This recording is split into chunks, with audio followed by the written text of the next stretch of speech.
Татарски или АЙС. Известен повече като ужаса за институциите в Югозапада, за корумпираните полицаи и хората, които не си паркират колите където трябва. Ще ви следим. Яко, Топ прес. Както знаете, миналата седмица напуснах офиса на неудобните, за да ви бъда по-полезен на вас, нашите читатели и зрители. Само ден по-късно ме потърси Виолета Кратева. Тя е позната на вестник Топ преса, позната и на социални грижи в Благоевград. Но нека да си припомним коя е Виолета Кратева и нейния син Николай. Гледайте. Нали, той не може да му се разкопчава, по-лесно ми е.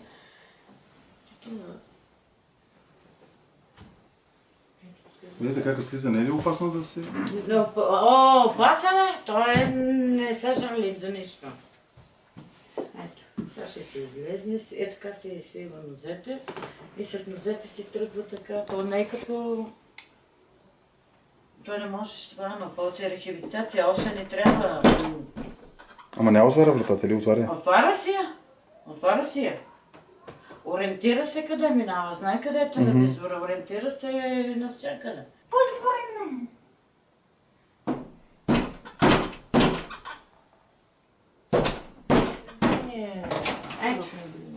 Ето, ви сега кръчетата му. Гледай сега кръчета му как ще е надолу. То няма как, патериците сме ги махнали. Те шак си излез, ще те изкарам навънка. Погледни. Това отива на тук, затова се слага от тази страна курсета. Защото кракът му, ето допира. Няма как. Долу на земята, то ще се щупи крака му по-лошо. Ето това е проблемът. Намества се? Намества се, той си го учиме да се намества, учиме да...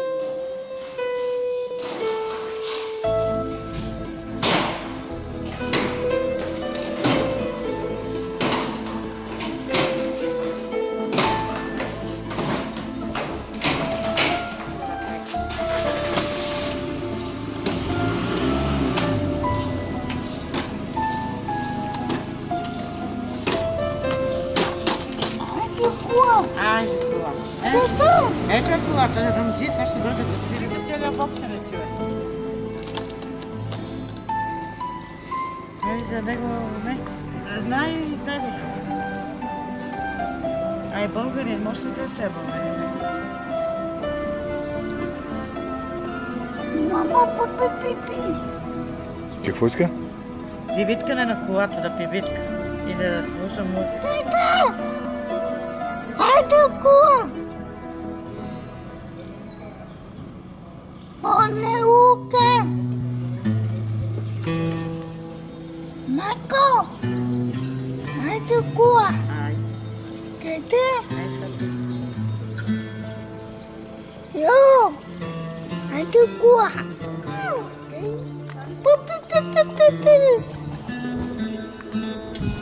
Мама, папи. Мама, папи. Къде? Мама, папи.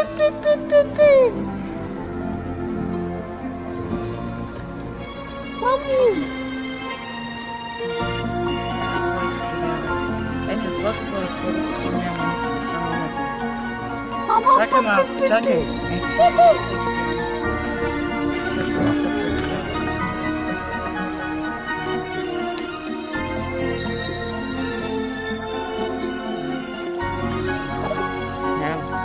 Боли го? Не, тръскала съм го сега. Бе, не е много ти. Ти не даваш твоите работи. Сега ти се бъде. Айде. Вземете на него. Самите доктори се чудят как живее. Виолета ме потърси и поиска думата. Разбира се, че я дадох пред камерата на Топ преса в моя офис. Седнахме и си поговорихме. Госпожо Кратева, кажете защо потърсихте Топ преса? Какъв е проблемът? Проблемът ми е, че всяка година ни прекратяват договори за личен асистент.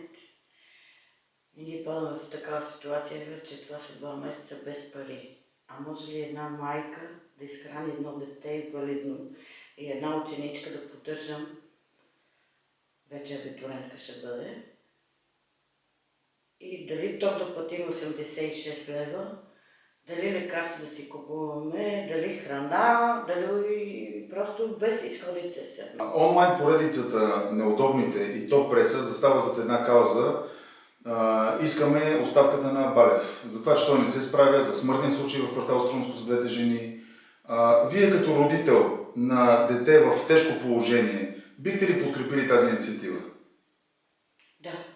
Сега зимата, Николай как се чувства? Тоест, излизате ли навън? Аз доколкото помня, вашия блок нямаше рампа, не може да се направи. Нямаме рампа, за да слезнаме надолу, първото нещо. Количката абсолютно не може да слизаме надолу. Николай иска да слиза навън. Той е свикнал дете навън, някъде на разсъдка, особено по Бачиново ходиме най-често. Там се го водиме на въздух, навсякъде. Но сега в момента нямаме нито рампа, нито пък улиците не са направени както трябва някъде да се движи с количка. На много места не са направени. Особено пред нашия блок, ако застанеш, колите са паркирани навсякъде. Аз трябва да обикалям с количка и има височина. Там, ако обърнат внимание малко да видят какво е, няма как детето да си изведеш някъде. Очакваш ли, че в България някога нещата ще станат така, както трябва? Да има и тия рампи, да има хората да са възпитани да не паркират по тротуарите? Ами, ще се радвам да станат тези неща, защото много не го очаквам, защото някои хора не се съобразяват, нали, с някои неща. Или си мислят, че просто има някой да ги... А има хора, които съм виждала, сами се движиха с количката. Просто невъзможно. Защо ти като един родител, който е доста изстрадал, знаеш, че твоето дете много трудно би се изправило на крака.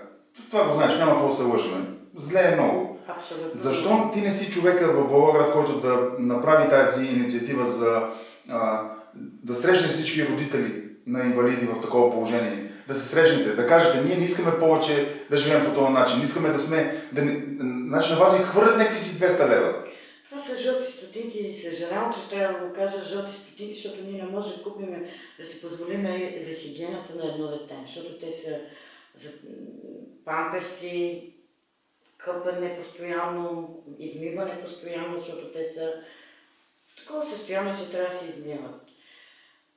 И призовавам всички майки, които имат и всички валиди, с хора с увреждания, нека се съберем и да стъчкуваме за това, че те са хора, да си подадем ръка. Аз имам една страница, която писат, нека си подадем ръка заедно. Заедно можем всичко. Има една дума, която означава много силно. Ако излезнат целия народ с хора с увреждане, нека ги видят. И те съществуват, те имат също сърце. Виолета ме потърси ден след като обявих, че излизам от офиса на неудобните. Аз съм запознат с нейното семейство, знам какъв е случая. Оказва се, че и господин Балев е запознат с семейството. Даже според неговите думи той е гушкал Николай още като е бил бебе. Но и Виолета застава зад инициативата на топ преса и на неудобните за искането на оставката на господин Балев. И защото съм от топ преса и не мога да оставя нещата така, аз се срещнах с господин Балев. Говорихме надълго и на широко, говорихме за проблемите, но това в следващото предаване в Безумици с Методи Байрактарски.